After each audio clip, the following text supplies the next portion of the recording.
Good morning, everyone. So, we will start the new chapter. Chapter 8 Natural Calamities. Natural calamities क्या होती है? प्राकृतिक आपदाएं जो हमारे यहाँ कंट्रोल में नहीं होती है, हमारे हाथों में नहीं होती है. In this chapter, you will learn about the volcanic eruption, earthquakes, tsunami, cyclone, hurricane or typhoon, floods and droughts. Human beings depend on nature for almost everything. Our Earth is the only planet in the entire solar system which has everything to support life. जो human beings हैं, जो इंसान है, वो हर चीज के लिए nature पे डिपेंडेंट है. Our Earth is the only planet in the entire solar system which has everything to support life. पूरे सोलर सिस्टम में सिर्फ हमारा एकमात्र प्लैनेट है अर्थ, जहाँ पर हर चीज लाइफ को सपोर्ट करती है. Sometimes there occurs changes that disturbs earth condition. कुछ चेंजेस अकर होते हैं, कुछ चेंजेस ऐसे होते हैं जो अर्थ की कंडीशन को डिस्टर्ब कर देते हैं. These harmful events that are caused by nature or natural processes of the earth are called natural calamities or natural disasters. जो हार्मफुल इवेंट्स होते हैं कभी नेचर के कारण या अर्थ के नेचुरल प्रोसेसेस के कारण जो हार्मफुल इवेंट्स होते हैं उन्हें हम नेचुरल कैलेमिटीज बोलते हैं या फिर नेचुरल डिजास्टर्स बोलते हैं. These are extreme sudden events that injure people and damage property. ये इतने भयंकर होते हैं और इतने एक्सट्रीम सडन, एकदम अचानक से होते हैं, बहुत ही अचानक से होते हैं, जो लोगों को इंजर कर देते हैं, प्रॉपर्टीज को डैमेज कर देते हैं, नष्ट कर देते हैं. Earthquakes, volcanic eruptions, floods, droughts and tsunamis are natural disasters. Earthquakes है, volcanic eruptions है, tsunami है, floods है, droughts है, ये सब earthquake है, ये सब क्या है? Natural disasters हैं, प्राकृतिक आपदाएं हैं जो कभी भी आ सकती है. We cannot control these natural calamities, but preventive measures can be taken that can reduce the loss of life and property. ये हमारे कंट्रोल में, ये नेचुरल कैलेमिटीज होती है हमारे कंट्रोल में नहीं होती है, हम इन पे कंट्रोल नहीं कर सकते हैं, लेकिन हम कुछ प्रिवेंटिव मेजर्स कर सकते हैं जिसकी वजह से जो लाइफ का जो लाइफ खत्म हो रही है, जो लाइफ खत्म हो सकती है, लोगों की जिंदगी खत्म हो सकती है, लोग मर सकते हैं, उनको मरने से हम बचा सकते हैं, या जो प्रॉपर्टी का जो डैमेज होता है उसको हम रिड्यूस कर सकते हैं. Now, number 1, volcanic eruption. Volcanic eruptions occur when magma or hot liquid inside the earth comes to the earth's surface through the openings called vents. Volcanic eruptions क्या होते हैं? Volcanic means volcanic क्या होता है? ज्वालामुखी, और eruptions means फूटना, विस्फोट होना. Volcanic eruptions occur when magma or hot liquid inside the earth.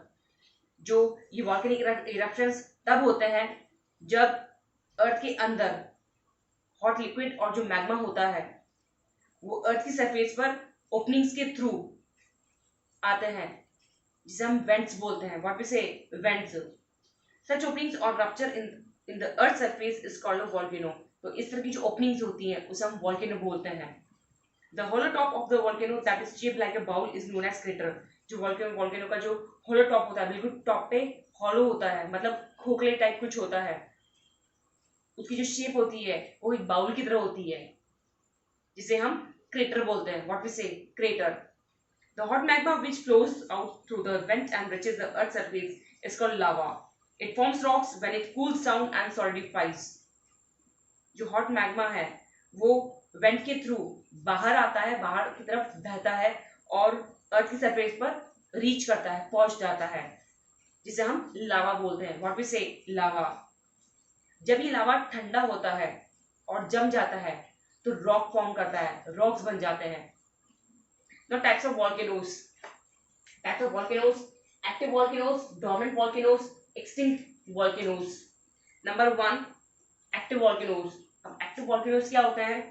Volcanoes which may erupt any time or which have erupted in the recent past are called active volcanoes. ये ऐसे volcanoes होते हैं जो कभी भी erupt हो सकते हैं, कभी भी फूट सकते हैं, या जो इरप्ट हो चुके हैं, फूट चुके हैं रिसेंटली. तो ऐसे वॉल्केनोज को हम एक्टिव वॉल्केनोज बोलते हैं. जियोलॉजिस्ट जो होते हैं उनके अकॉर्डिंग रिसेंट का मतलब होता है thousand of years. Many active volcanoes are found around the Pacific Ocean. जो बहुत सारे एक्टिव वॉल्केनोज हैं वो मोस्टली पैसिफिक ओशन के आसपास पाए जाते हैं. Thus this region is also called the Pacific Ring of Fire. इसलिए हम इस रीजन को क्या बोलते हैं? पैसिफिक रिंग ऑफ फायर बोलते हैं. Some famous active volcanoes include Mount Vesuvius, Mount Etna and Mount Fuji. ये जो नेम्स हैं Mount Vesuvius, Mount Etna and Mount Fuji, ये सब क्या है? एक्टिव वॉल्केनोज हैं. Dormant volcanoes, the volcanoes that have not erupted for a long time but might erupt in the near future are called dormant or sleeping volcanoes. Dormant volcanoes ऐसे volcanoes हैं जो erupt नहीं हुए हैं, लंबे समय के लिए इरप्ट नहीं हुए थे या नहीं हुए हैं, लेकिन मे बी फ्यूचर में ये इरप्ट हो सकते हैं, फूट सकते हैं. तो ऐसे वॉल्केनोज को हम डॉर्मेंट वॉल्केनोज बोलते हैं या फिर स्लीपिंग वॉल्केनोज बोलते हैं. फॉर एग्जाम्पल माउंट किया, mount Kilimanjaro, these all are the dormant volcanoes. Extinct volcanoes, these are volcanoes which have not erupted for thousands of years and will probably never erupt again. For example, Aconcagua of the Andes. ये extinct volcanoes ऐसे volcanoes हैं जो erupt भी नहीं हुए हैं thousand of years के लिए और प्रोबेबली ये फ्यूचर में भी इरप्ट नहीं हो सकते हैं, नहीं होंगे. तो ऐसे वॉल्केनोज को हम एक्सटिंक्ट वॉल्केनोज बोलते हैं. For example Aconcagua of the Andes. Now precautionary major. अब क्या प्रिकॉशंस लेने, प्रिकॉशनरी मेजर्स हमें लेने चाहिए, करने चाहिए जिसकी वजह से वॉल्केनिक इरप्शंस ना हो. Move indoors immediately. अगर कभी वॉल्केनिक इरप्शंस होते हैं तो आपको इंडोर्स की तरफ इमीडिएटली मूव करना चाहिए, अंदर की तरफ मूव करना चाहिए.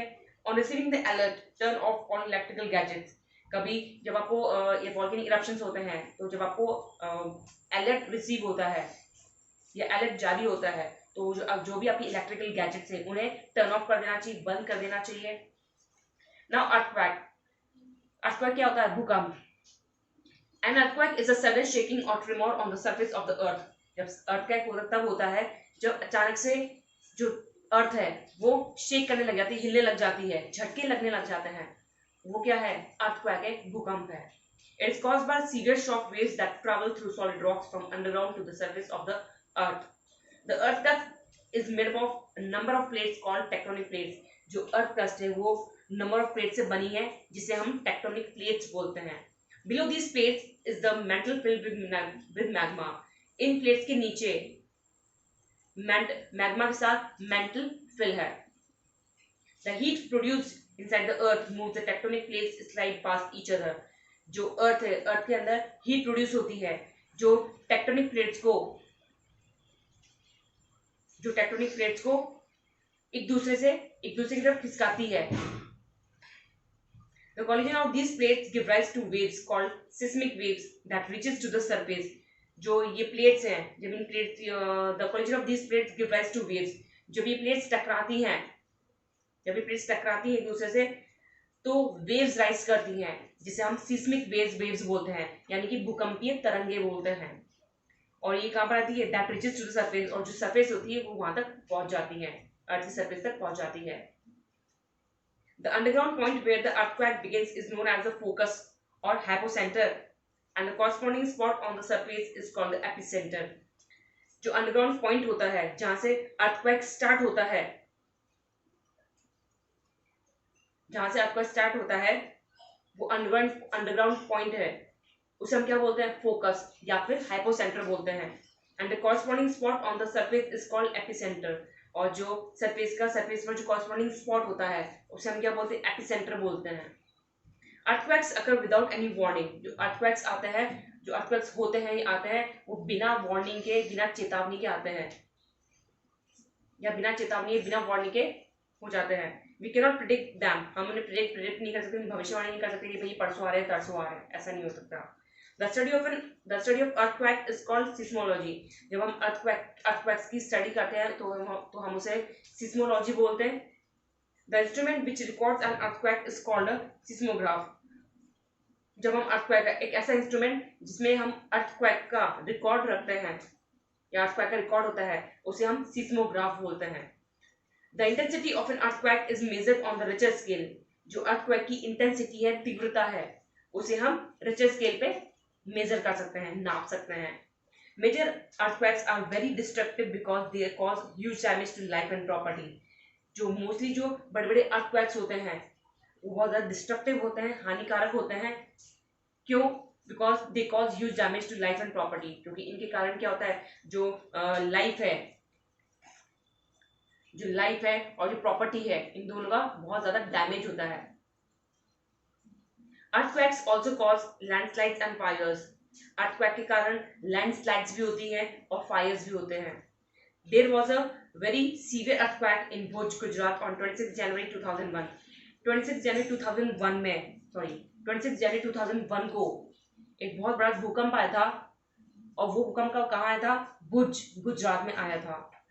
More than 20,000 people died and about 8 lakh houses were destroyed.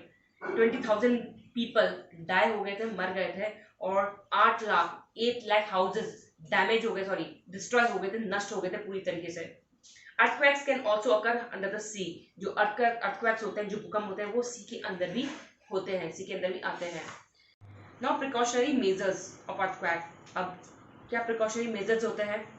When an earthquake is felt, we should come out of our houses or school building immediately and rush towards an open area.